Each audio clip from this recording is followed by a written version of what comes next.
اسرائیلی agency Mossad کس قدر طاقتور ہے؟ موساد آپریٹ کیسے کرتی ہے؟ یہ لوگوں کو اپنا ایجنٹ کیسے بناتے ہیں؟ انہوں نے اب تک کیسے مسلم دنیا کے سائنسدانوں کو قتل کیا؟ کیسے اٹامک سائنٹسٹ کو قتل کیا؟ موساد نے کیسے حزب اللہ کے سربراہ حسن نصر اللہ اور حماس کے سربراہ اسماعیل ہنیہ کو نشانہ بنایا؟ اور کیا واقعی میں اسرائیل کے ایجنٹس دشمن ملکوں میں اہم عہدوں پر بیٹھے ہوئے ہیں؟ ناظرین السلام علیکم۔ اپنی آج کی اس ویڈیو میں ہم جاننے کی کوشش کریں گے کہ اسرائیلی انٹیلیجنس ایجنسی موساد آپریٹ کیسے کرتی ہے، ماضی میں کیسے انہوں نے چن چن کر اپنے دشمنوں کو نشانہ بنایا، اور یہ ایجنسی جنگوں کے دوران کیسے کام کرتی ہے۔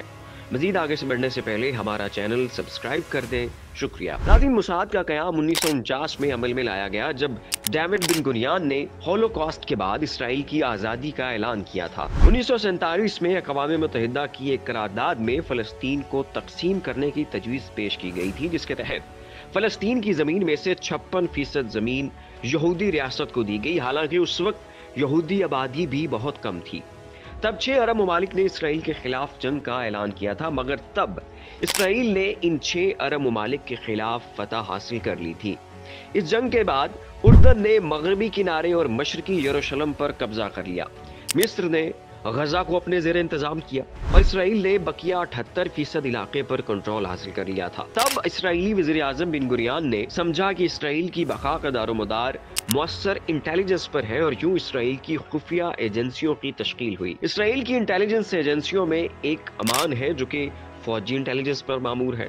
انٹیلیجنس ایجنسی شان بیٹ ملکی داخلی سیکیورٹی کی صورتحال کو دیکھتی ہے، اور موساد غیر ملکی انٹیلیجنس کے معاملات سر انجام دیتی ہے۔ موساد عالمی سطح پر جاسوسی اور خفیہ مشنوں میں مہارت رکھتی ہے۔ تقریباً 7000 عالمی ایجنٹس کے ساتھ یہ دنیا کی سب سے بڑی انٹیلیجنس ایجنسیوں میں سے ایک ہے۔ یہ اطلاعات بالکل درست ہیں کہ موساد کے ایجنٹس حزب اللہ، حماس اور ایران کے ٹاپ رینکس میں موجود ہیں۔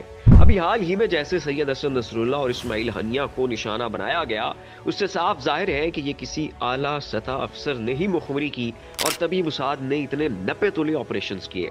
اب تک اس جنگ میں حماس اور حزب اللہ کے ٹاپ لیول کے سبھی کمانڈرز ہلاک کیے جا چکے ہیں۔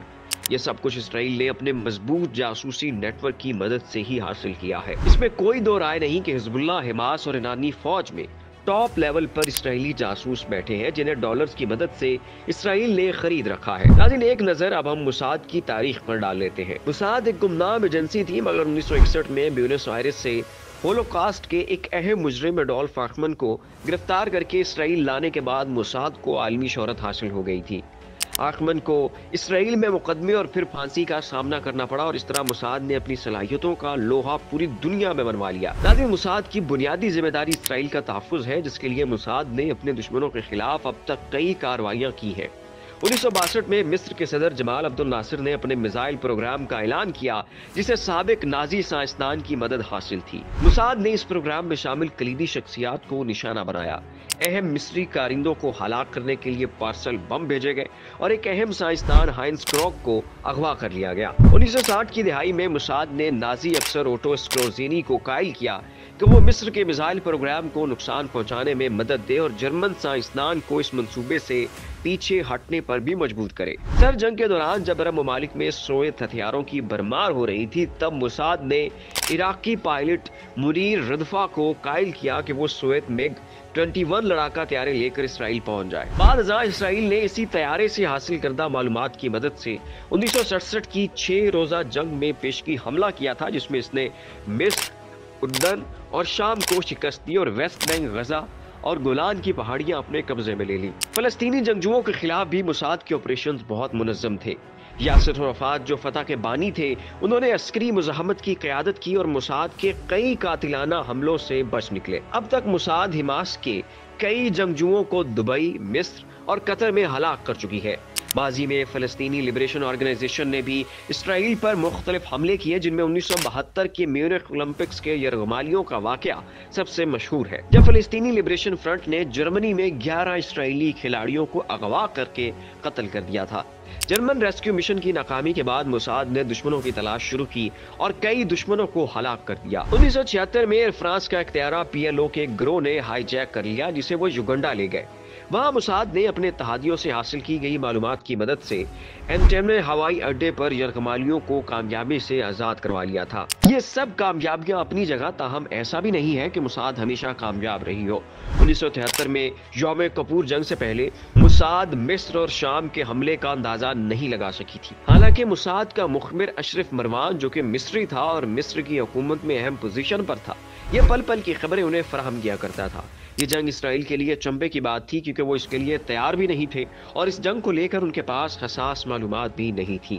لیکن پھر بھی اسرائیلی افواج عرب ریاستوں کو پیچھے دھکیلنے میں کامیاب ہو گئی تھی۔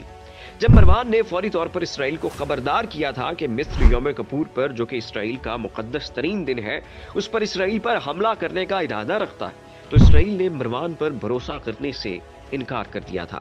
ناظرین کرام، تب بھروسہ کرنے سے انکار کرنا اسرائیل کے لیے بہت بھاری ثابت ہوا تھا۔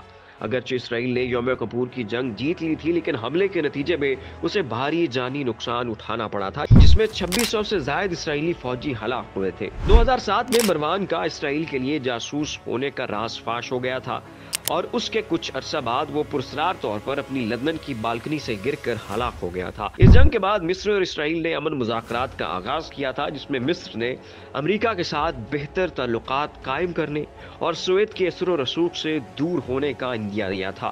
اسرائیل کے وزیر خارجہ موشے دیان نے اسی دوران مراکش کا خفیہ دورہ کیا تھا۔ ساتھ ہی مصر کے صدر انور سادات اسرائیل کا دورہ کرنے والے پہلے عرب رہنما بنے اور اسرائیلی پارلیمنٹ سے خطاب کیا۔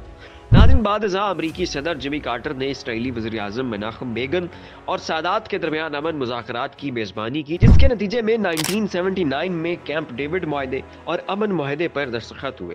ان معاہدوں کے تحت اسرائیل نے جزیرہ نما سینا سے انخلا پر رضامندی ظاہر کی اور مصر نے اسرائیل کو تسلیم کر لیا، اور اس طرح مصر پہلا عرب ملک تھا جس نے اسرائیل کو تسلیم کیا۔ تب سادات کے ان اقدامات نے عرب دنیا کو حیران کر دیا تھا اور مصر کے انہی اقدامات کی وجہ سے مصر کو عرب لیگ سے نکال دیا گیا، جس کے 3 سال بعد پراسرار طور پر سادات قتل ہو گیا۔ دوسری جانب ایرانی انقلاب کے بعد خطے کا سیاسی منظرنامہ مکمل طور پر بدل گیا تھا۔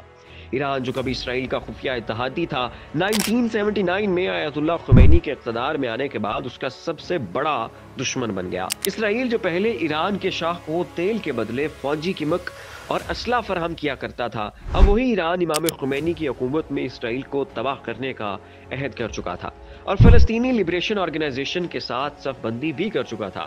ناظرین، 1982 میں اسرائیل نے PLO کو تباہ کرنے اور لبنانی عیسائی ملیشیا کی حمایت کے لیے لبنان پر حملہ کیا تھا۔